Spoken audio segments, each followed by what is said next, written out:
بسم اللہ الرحمن الرحیم۔ نبی کریم صلی اللہ علیہ وسلم کا ارشاد ہے کہ بنی اسرائیل میں سب سے پہلا تنجل یعنی سب سے پہلی کمزوری اس طرح شروع ہوا تنجل اس طرح شروع ہوا کہ ایک شخص کسی دوسرے سے ملتا اور کسی ناجائز بات کو کرتے ہوئے دیکھتا تو اس کو منع کرتا کہ دیکھ، اللہ سے ڈر، ایسا نہ کر، لیکن اس کے نہ ماننے پر بھی وہ اپنے تعلق کی وجہ سے کھانے پینے میں اور نشست و برخاست میں ویسا ہی برتاؤ کرتا جیسا کہ اس سے پہلے تھا۔ جب عام طور پر ایسا ہونے لگا تو اللہ تعالیٰ نے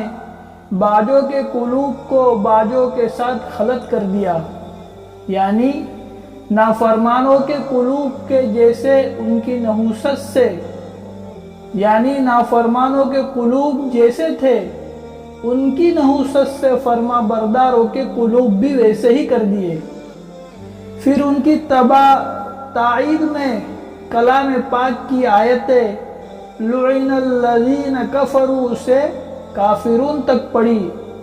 اس کے بعد حضور صلی اللہ علیہ وسلم نے بڑی تاکید سے یہ حکم فرمایا کہ امر بالمعروف اور نہی عن المنکر کرتے رہو، ظالموں کو ظلم سے روکتے رہو اور اس کو حق بات کی طرف کھینچ کر لاتے رہو۔ اللہ کے نبی صلی اللہ علیہ وسلم نے کیا نصیحت فرمائی؟ حضور صلی اللہ علیہ وسلم نے بڑی تاکید سے یہ حکم فرمایا بڑی تاکید سے یہ حکم فرمایا کہ امر بالمعروف اور نہی عن المنکر کرتے رہو، یعنی اچھائی کی طرف بلاتے رہو اور برائی سے روکتے رہو، ظالموں کو ظلم سے روکتے رہو۔ اس کے بعد کیا فرمایا؟ ظالموں کو ظلم سے روکتے رہو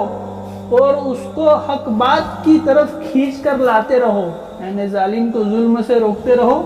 اور اس کو حق بات کی طرف کھینچ کر لانے کا الفاظ لکھا ہے یہاں پر، کھینچ کر لاتے رہو۔ دوسری حدیث میں وارد ہے کہ حضور صلی اللہ علیہ وسلم تکیہ لگائے ہوئے بیٹھے تھے، جوش سے اٹھ کر بیٹھ گئے اور قسم کھا کر فرمایا کہ تم نجات نہیں پاؤ گے جب تک کہ ان کو ظلم سے نہ روک دو۔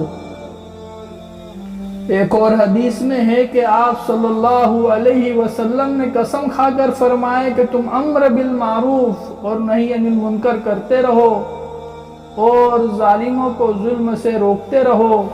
اور حق بات کی طرف کھینچ کر لاتے رہو، ورنہ تمہارے قلوب بھی اس طرح خلط کر دیے جائیں گے جس طرح ان لوگوں کے کر دیے گئے، اور اسی طرح تم پر بھی لعنت ہوں گی جس طرح ان پر یعنی بنی اسرائیل پر لعنت ہوئی۔ قرآن پاک کی آیت تائید میں اس لیے پڑھی کہ ان آیت شریفہ میں ان لوگوں پر لعنت فرمائی ہے اور سبب لعنت من جملہ اور اسباب کے یہ بھی ہے کہ منکرات میں ایک دوسروں کو نہیں روکتے تھے۔ آج کل یہ خوبی سمجھی جاتی ہے کہ آدمی صلح کول ہے، جس جگہ جاوے ویسے ہی کہنے لگے، اسی کو کمال اور وسعت اخلاق سمجھا جاتا ہے، حالانکہ یہ علل اطلاق غلط ہے، بلکہ جہاں امر بالمعروف وغیرہ قطعاً مفید نہ ہو، ممکن ہے کہ صرف سکوت کی کچھ گنجائش نکل آوے، نہ کہ ہاں میں ہاں ملانے کی، لیکن جہاں مفید ہو سکتا ہے، مثلا اپنی اولاد، اپنے ماتحت، اپنے دوست نگر لوگوں کے وہاں کسی طرح بھی یہ سکوت کلام اخلاق نہیں، بلکہ سکوت کرنے والا شرعاً و عرفاً خود مجرم ہے۔ سفیان ثوری رحمت اللہ علیہ کہتے ہیں کہ جو شخص اپنے پڑوسیوں کو محبوب ہو، اپنے بھائیوں میں محمود ہو،